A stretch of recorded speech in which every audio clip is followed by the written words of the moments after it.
I am very excited about today's video, and the reason why is because I passionately believe something that I think most people don't believe, and I simply want to defend myself today. Now, I recently talked about the importance of mentors, A, and B, that I believe we could use social media to connect with almost anyone and turn that almost anyone into our mentor. Now, someone responded back to me very politely. She said, Paul, I disagree. You know, most of these people that we want as mentors are outside of our reach, and on top of it, their notoriety and busy schedules make the chances of them becoming our mentor slim to non-existent.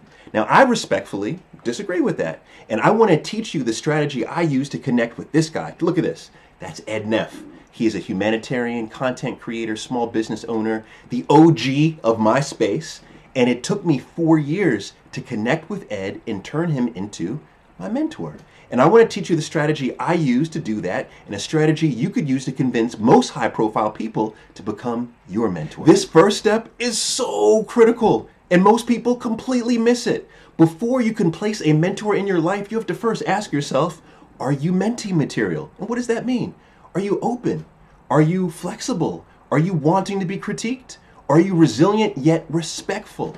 You know, it took me several failed mentoring relationships, both as a mentor and mentee, to realize that before you can place a mentor in your life, you really have to show, you have to demonstrate that you're actively wanting to be better on an everyday basis. And so what you have to ask yourself right now is, not only do you seek to be better, but are you actively doing things right now in your life to become better?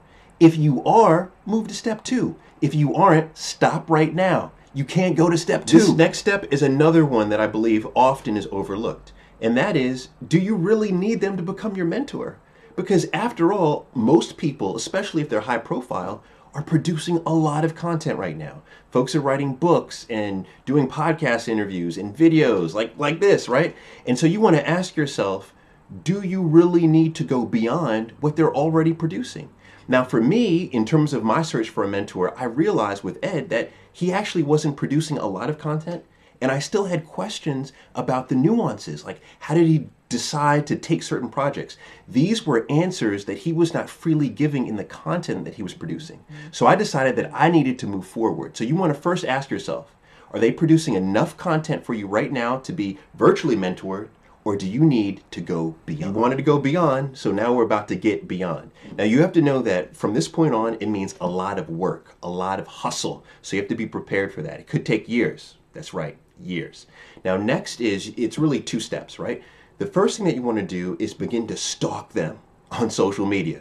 Don't stalk them in a crazy way, right? But simply consume every bit of content that they are publishing, especially on their Instagram, LinkedIn, Facebook, Twitter. And by doing that, you'll realize 2 things, right? One is you'll begin to realize what are the things that they value in life. And you want to ask yourself, do you value the same thing? Because if they don't share your values, they are not the right mentor. I repeat, they are not the right mentor if they don't share your values. Now, the second thing that you want to do is you want to begin to look at, well, what are the goals that they have for the upcoming year? Are they working on a book, a Kickstarter campaign for funding, maybe launching a podcast, whatever it may be? For Ed, he was working on a movie. That was a goal that I knew he was working towards. Identify 3 goals they have within the next year and move to the next. We're getting into the good stuff right now. This is all about adding value, which is very important in networking in general. Now, in this step here, you're already walking in with the 3 goals that they have for the next year. So what you want to do right now is figure out how you can help them get closer to their goals. That's adding value, helping anyone get closer to their goals. So you know they may be launching a book, so you buy the book. Maybe a Kickstarter campaign, you're donating to the campaign. Maybe it's a new podcast, you're tuning in and you're sharing it to other people. For Ed, I knew he was filming a movie. And when he screened the movie, I promoted the screening and brought a lot of people out to the screening. And he loved that. That helped him get closer to his goal of not just producing the movie, but, you know, broadcasting the movie and getting a lot of attention for it. Whatever the goal is, or the goals are, should I say, you want to do everything you can to move them closer to their goals and add value. All right, this is one of my favorite steps because this is where we get to brag on ourselves. This is what I call the humble brag step.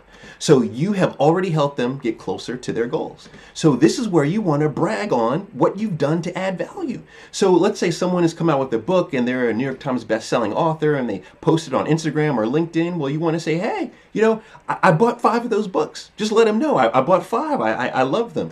For Ed, for example, it was a screening. At the screening, I was like, Ed, you see those 15 people over there? Yeah, they came because of me, right? He smiled, right? It puts you on their radar. And here's what you want to do, especially digitally, right? Is you always want to post comments and let folks know what you're doing for them, even if they don't respond, because chances are they're still seeing you or someone from their team is seeing you. So make sure that you are always humble bragging on how you are helping to add value to them. All right, this is the big step. I call this the big girl, the big boy step right here, step 6. You have to elevate your value over time. So let's look at that potential mentor who was the New York Times bestselling author. You previously bought the 5 books to add a little bit of value. Well, now to elevate that value, maybe you convince an organization that you're in to buy 100 copies and pay their honorarium and bring them in as a guest speaker, right? Maybe they're launching a podcast and you go out and you convince your entire community to download 1,000 episodes and to leave comments, right? Massive value. For Ed, you know what? He made it known that he was selling his business. I found someone to buy his business, right? That's an investment banker would have received a huge fee on that. And I did that for free. This is the step that separates you from a fan to actually a peer. Elevate your value over time. All right. This step right here is the money step. And the reason why I call it the money step is because most people will drop out. If you think about your potential mentor and you think that they maybe have 1 or 2 coveted mentee spots, well, all of your competition, I guarantee, will drop out right here in this step if they've made it this far. Because think about this. Your potential mentor comes out with a book the first year and you add a little bit of value, you buy the 5 books. Then the second year, you convince your organization to bring them in. The third year, do you help them again? And think about this. Maybe by the 3rd year, they still haven't even responded to your humble bragging. But ladies and gentlemen, that's what it takes. It took me 4 years to actually convince Ed to become my mentor, but guess what? He didn't even respond back to me for 2.5 years. 2.5 years. It's that degree of attention that it takes to convince a high-profile person to become your mentor. This last step is the one step I wish someone told me when I first started looking for a mentor. It's something that I've now learned after having successful mentoring relationships. And it's Sheryl Sandberg, COO of Facebook, that said it the best in her book, Lean In. And I want to read this to you. If someone has to ask the question, the answer is probably no. When someone finds the right mentor, it is obvious. The question becomes a statement. Chasing or forcing that connection rarely works. Here's my story. 4.5 years into my relationship, I've now had 3 or 4 lunches with Ed Neff.